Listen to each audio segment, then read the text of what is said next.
साईं सदाई करी मथे सिंध सुकार बोला। बिस्मिल्लाहिर्रहमानिर्रहीम। प्यारा शागिर्दो अस्सलाम वालेकुम। प्यारा शागिर्दो, जी त असांखे ख़बर आहे त हर जानदार शइ खे ज़िंदा रहण जे लाइ खाधे जी ज़रूरत हूंदी आहे ऐं हर जानदार साह बि खणंदो आहे। बूटा बि जानदार आहिनि, उन्हनि खे बि ज़िंदा रहण जे लाइ खाधे जी ज़रूरत हूंदी आहे।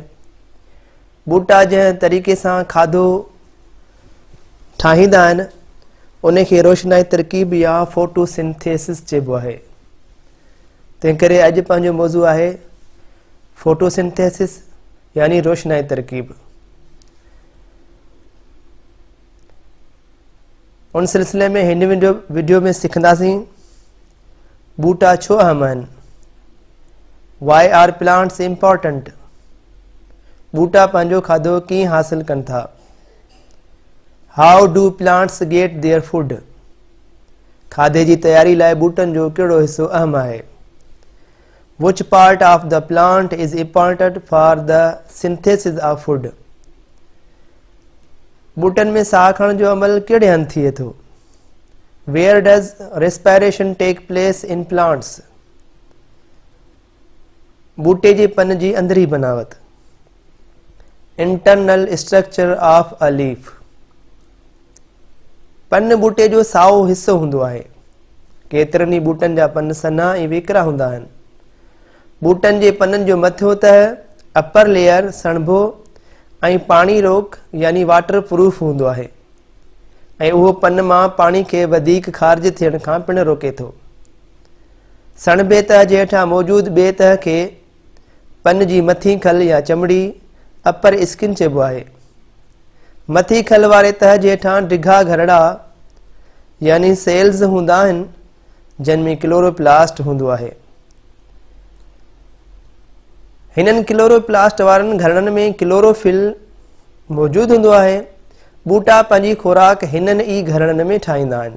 इन करे बूटे जे पननि खे खोराक तयारु करण जो कारखाना चइबो आहे। पन जी खल जे हेठे पासे केतिरा ई सन्हड़ा सोराख हूंदा आहिनि जिन खे स्टोमेटा चइबो आहे। हिननि ई सोराखनि रस्ते गैस यानी कार्बन डाइऑक्साइड ऐं ऑक्सीजन जी मटा सटा थींदी रहंदी आहे। पन जे नसनि यानी वीन्स में केतिरा ई ट्यूब या पोरियूं नलियूं हूंदियूं आहिनि। ही नलियूं घड़नि जे ज़रिए पन ॾांहुं ऐं पन खां पाणी ऐं खोराक पहुचाईंदा रहंदा आहिनि। ही पन आहे जेको पन जो ॿाहिरियों नज़र ईंदड़ हिसो। ही पन में विची पासीरी जंहिंखे मिडरिब चइबो आहे। ही पन खे सिधो बीहण में मदद करे थी ऐं पन खे हवा खां बचाव लाइ मज़बूत करे थी। ही वीन यानी रग पन में केतिरियूं रगूं हूंदियूं आहिनि। रगूं पाणी मदनियात ऐं तवानाई हिकु हंधां ॿिए हंधि मुंतकिल कंदियूं आहिनि। ही पन जो वेकिरो हिसो जंहिंखे लेमिना चइबो आहे। लेमिना पन जो वेकिरो डिघो ऐं सिधो ऐं सन्हो हिसो आहे जेको ख़ासि तौर ते रोशनाई तरकीब लाइ अहम आहे। ही पन जो अंदरियों हिसो या अंदरी बनावट आहे जंहिंमें ही मेण जो तह पन खे पाणी रोक बणाईंदड़ layer of wax. Chloroplast contain chlorophyll. ही क्लोरोप्लास्ट जंहिंमें क्लोरोफिल भरियल हूंदो आहे। लोअर स्किन ऑफ लीफ पन जो हेठियों तह या चमड़ी। ही नलियूं जेकी पन जे अंदर ऐं ॿाहिरि पाणी पहुचाइनि थियूं। ट्यूब्स विच transport water and food in and out of the leaf. Leaf pores या स्टोमेटा पन जा नंढा सोराख। रोशनाई तरकीब वारो अमल ऐं उन जी अहमियत। Photosynthesis and it's important. सभिनी जानदार शयुनि खे पंहिंजी नशोनुमा यानी वाध वीज ऐं ज़िंदह रहण लाइ खोराक यानी खाधे जी ज़रूरत पवंदी आहे। बूटन खे पैदावारी अंसर यानी प्रोड्यूसर्स चइबो आहे, छाकाणि त उहे ॿियनि सभिनी जानदारनि लाइ खोराक मुहैया कंदा रहनि था। सावा बूटा फ़क़ति अहिड़ा जानदार आहिनि जेकी पंहिंजे लाइ पाण खोराक तैयार कंदा आहिनि। पोइ ॿुधायो त उहो कहिड़ो अमल ऐं तरीक़ो आहे जंहिंजे वसीले बूटा पंहिंजी खोराक पाण तैयार कंदा आहिनि। उहो अमल या तरीक़ो रोशनाई तरकीब फोटोसिंथेसिस आहे। बूटा पंहिंजी खोराक रोशनाई तरकीब वारे अमल जे ज़रिए तैयार कंदा आहिनि। रोशनाई तरकीब जे अमल जे लाइ घुर्बल शयूं यानी ज़रूरी शयूं हवा ऐं ज़मीन मां हासिल कयूं वेंदियूं आहिनि। रोशनाई तरकीब वारो अमल बूटनि जे घरनि में मौजूदु क्लोरोप्लास्ट सां ई थींदो आहे। क्लोरोप्लास्ट में साए रंग जो कीमियाई मादो क्लोरोफिल मौजूदु हूंदो आहे। उहो क्लोरोफिल सिज जी रोशनी मां तवानाई खे जज़ब करे वठंदो आहे, जंहिंजी मौजूदगीअ में हवा वारी कार्बन डाइऑक्साइड ऐं पाणी पाण में कीमियाई अमल कंदा आहिनि। कार्बन डाइऑक्साइड ऐं पाणी जे पाण में कीमियाई अमल जे करे ग्लूकोस ऐं ऑक्सीजन गैस ठही पवंदा आहिनि। हिन ग्लूकोस जो कुझु हिसो बूटा सौ सिधो पंहिंजे लाइ इस्तेमालु कंदा आहिनि ऐं बाक़ी बचियल ग्लूकोस खे निशास्ते यानी स्टार्च में बदिलाए आईंदा खोराक लाइ बचाए गॾु करे रखंदा आहिनि। ऑक्सीजन गैस बूटे जे पन मां ॿाहिरि हवा में ख़ारिज थी वेंदी आहे।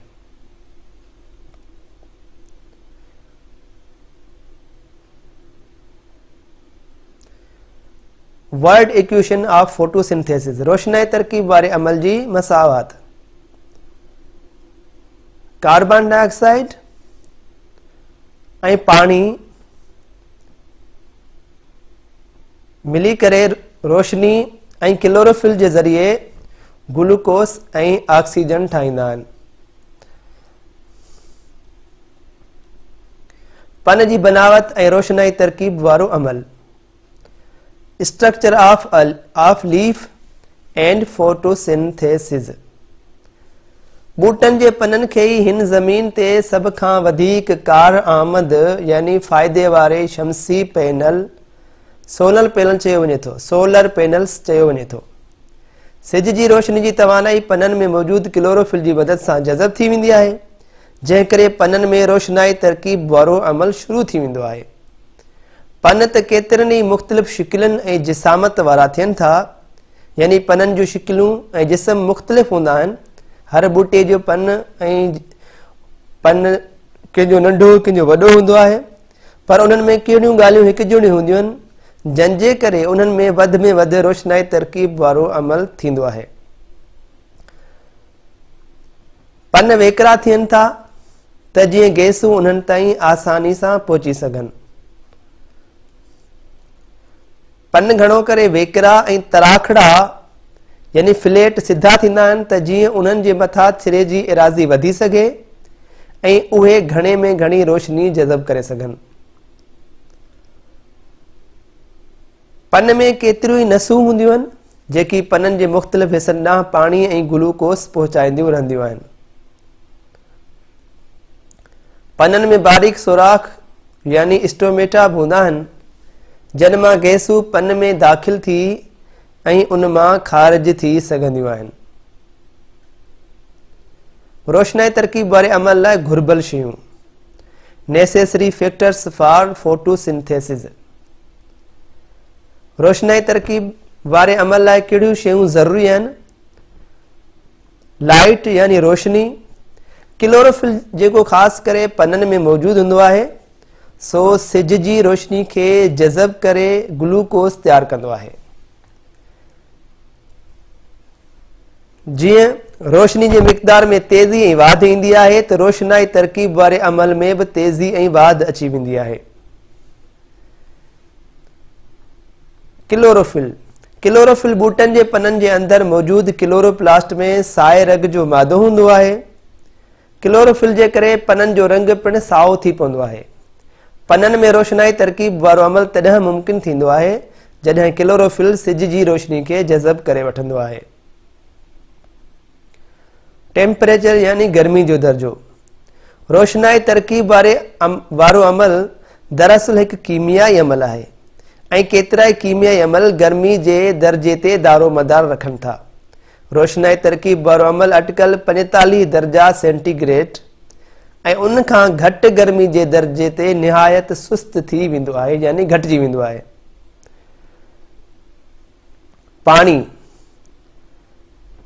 पाणी रोशनाई तरकीब वारे अमल जे थियण में तमामु अहम शइ हूंदो आहे। बूटा घुर्बल पाणी ज़मीन मां पाड़नि जे ज़रिए हासिल कंदा आहिनि। कार्बन डाइऑक्साइड रोशनाई तरकीब वारे अमल थियण लाइ कार्बन डाइऑक्साइड हिकु ॿी अहम शइ आहे। बूटा इन खे हवा मां जज़ब करे वठंदा आहिनि।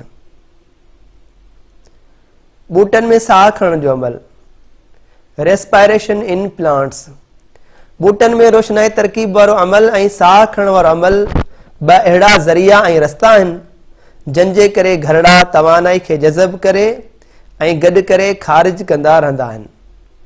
रोशनाई तरकीब वारे अमल में साह खणण वारो अमल पाण में मरबूत इंटरलिंक्ड यानी गॾु थियल अमल आहिनि।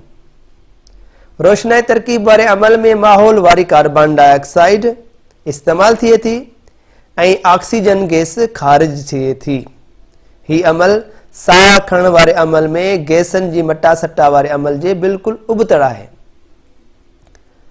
जॾहिं सावा बूटा साह खणंदा आहिनि त उहे निशास्ते यानी खंड ग्लूकोस जेका उन ख़ुदि पाण तयारु कई आहे तंहिंखे इस्तेमाल कंदे तवानाई ख़ारिज कनि था। आम तौर ते जॾहिं बूटा ॾींहं जे वक़्तु रोशनाई तरकीब वारो अमल कंदा आहिनि ऐं साह खणंदा आहिनि त उहे पंहिंजे अंदरि कार्बन डाइऑक्साइड जो ख़ारिज थींदड़ मिक़दार खां वधीक मिक़दार जज़ब कंदा आहिनि। पर जॾहिं राति जे वक़्तु रोशनाई तरकीब वारो अमल बीही या रुकिजी वेंदो आहे छो त राति जो रोशनी न थींदी आहे ऐं साह खणण वारो अमल त जारी हूंदो आहे। बूटा राति जो साह खणंदा आहिनि, ॾींहं जो बि साह खणंदा आहिनि, पर रोशनाई तरकीब वारो अमल सिर्फ़ु ॾींहं जो थींदो आहे छो त ॾींहं जो रोशनी हूंदी आहे ऐं साह खणो अमल त राति जो बि जारी हूंदो आहे। बूटा कार्बन डाइऑक्साइड जो वधीक ऐं घणो मिक़दार ख़ारिज कंदा रहंदा आहिनि, पर राति जे वक़्तु कार्बन डाइऑक्साइड जो इस्तेमाल ई कोन कंदा आहिनि। रोशनाई तरकीब वारे अमल ऐं साह खणण वारे अमल जी भेट करणु कंपेयरिंग फोटोसिंथेसिस एंड रेस्पायरेशन रोशनाई तरकीब वारो अमल ऐं साह खणण वारो अमल। रोशनाई तरकीब वारे अमल में तवानाई घुर्बल हूंदी आहे, यानी रोशनाई तरकीब वारे अमल थियण जे लाइ तवानाई जी ज़रूरत हूंदी आहे ऐं साह खणण वारे अमल में तवानाई जी ज़रूरत न हूंदी आहे, पर तवानाई खे ख़ारिज कयो वेंदो आहे। रोशनाई तरकीब वारो अमल फ़क़ति बूटनि में ई थिए थो ऐं साह खणण वारो अमल सभिनी जानदारनि में थींदो आहे। रोशनाई तरकीब वारो अमल खोराक तयारु करण वारो अमल हूंदो आहे ऐं साह खणण वारे अमल में खोराक इस्तेमाल थींदी आहे। रोशनाई तरकीब वारे अमल में तवानाई खे जज़ब करे ग्लूकोस तयारु थींदो आहे ऐं साह खणण वारे अमल में ग्लूकोस खे टोड़े तवानाई पैदा कई वेंदी आहे। रोशनाई तरकीब वारे अमल में कार्बन डाइऑक्साइड कम ईंदी आहे ऐं साह खणण वारे अमल में कार्बन डाइऑक्साइड पैदा थींदी ऐं ख़ारिज थींदी आहे। प्यारा शागिर्दो, जेकॾहिं ही मुंहिंजी वीडियो तव्हांखे पसंदि आई हुजे त उनखे लाइक ऐं शेयर कयो ऐं मुंहिंजे चैनल खे सब्सक्राइब कयो ऐं पंहिंजे सलाहनि ऐं मशवरनि सां कमेंट बॉक्स में पंहिंजा कमेंट ज़रूरु कजो।